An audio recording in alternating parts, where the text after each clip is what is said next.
नमस्कार, वेलकम दोस्तों। मैं सुनील कुंवानी अजमेर प्रॉपर्टी बाज़ार से आप सभी भाइयों का एक बार फिर से स्वागत करूंगा।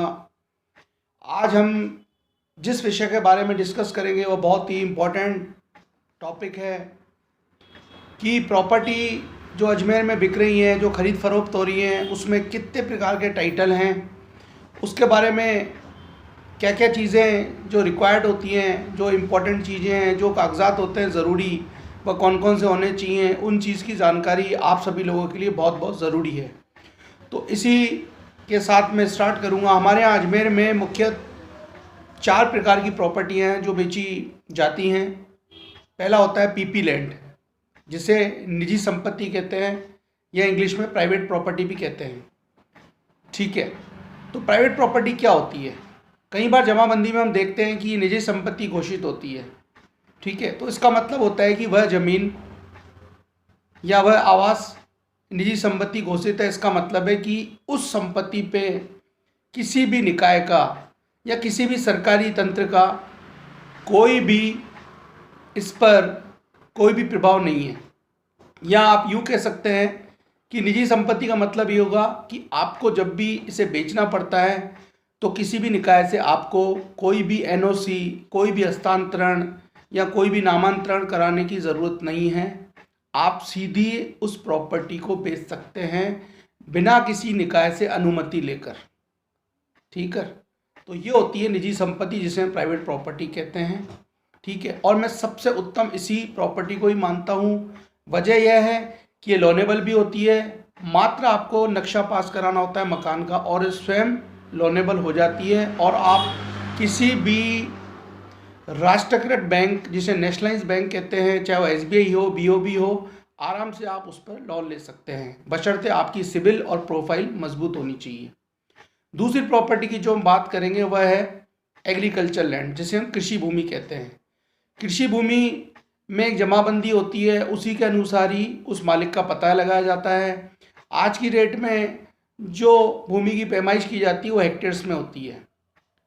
हेक्टेयर्स के गज निकालने के बारे में आपको मैं पहले भी बता चुका हूँ कि हिस्सा किस तरह से निकालते हैं हेक्टेयर से गज में।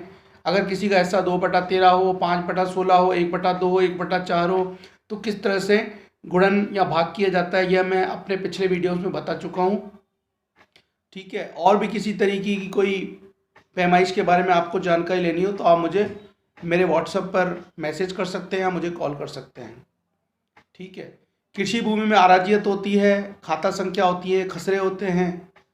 ठीक है, यह कृषि भूमि म्यूटेशन के आधार पर ही चलती है, उसी के हिसाब से ही इसका मालिकाना हक साबित होता है। तो ये 2 तरह की प्रॉपर्टी हो गई। तीसरी प्रॉपर्टी जो होती है हमारी, जो सबसे ज़्यादा जो है एडीए की है, जो पहले यूआईटी के नाम से कहलाई जाती थी और आज की डेट में एडीए है, अजमेर डेवलपमेंट अथॉरिटी, अजमेर विकास प्राधिकरण के नाम से हमारे शहर में काफ़ी सारी योजनाएं चली हुई हैं। इसमें कौन कौन से डॉक्यूमेंट चाहिए होते हैं? मुख्यतः इसमें पट्टा होता है, जिसे हम लीज डीड कहते हैं। लीज डीड जो तो निष्पादित की जाती है अलॉटी के नाम से की जाती है और 99 वर्ष के लिए की जाती है। 99 वर्ष के बाद अभी तक का कोई ऐसा बायलॉज जिनके भीतर है, जैसे भी होते हैं उसके अकॉर्डिंगली उसको रिन्यू कराया जाता है। तो 99 वर्ष की जो लीज़ होती है उसमें अलॉटी का नाम होता है, उसमें 99 वर्ष की जो शर्तें होती हैं वो लिखी होती हैं और अर्बन असेसमेंट फ़ीस का जो कैलकुलेशन होता है। अगर आप अपनी प्रॉपर्टी कोई एडीए की बेच रहे हैं या ख़रीद रहे हैं तो उसमें कौन कौन से डॉक्यूमेंट चाहिए? इसमें सबसे पहले उसके नाम से नामांतरण होना चाहिए एडीए में। अगर नामांतरण नहीं है तो आप उस प्रॉपर्टी को बिल्कुल न खरीदें। अगर फर्स्ट अलॉटी है तो उसमें नामांतरण की ज़रूरत नहीं है। दूसरी, इसमें एनओसी की ज़रूरत होती है, जिससे हस्तांतरण कहते हैं। हर सेल के बाद या हर रजिस्ट्री के बाद हस्तांतरण शुल्क लगता है और उसको चालान जमा करा के हम अपनी हस्तांतरण जो है, हस्तांतरण का जो सर्टिफिकेट है वो लेकर इसको हम प्रॉपर्टी को बेच सकते हैं।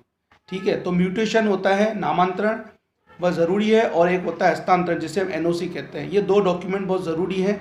ठीक है, जब भी आप प्रॉपर्टी लेते हैं तो 2 चीज़ें ज़रूर आप देख लें।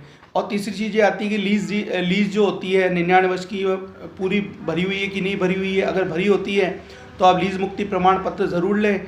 अगर वह जिस सत्र में से आप प्रॉपर्टी ले रहे हैं, मान लीजिए आप 2022 में सौदा कर रहे हैं, तो उस मार्च 2022 तक का जो लीज़ है वो ज़रूर भरी होनी चाहिए। ये आप 2 या 3 चीज़ों का बात ज़रूर रखें। चौथी जो प्रॉपर्टी आती है वो होती है हाउसिंग बोर्ड की।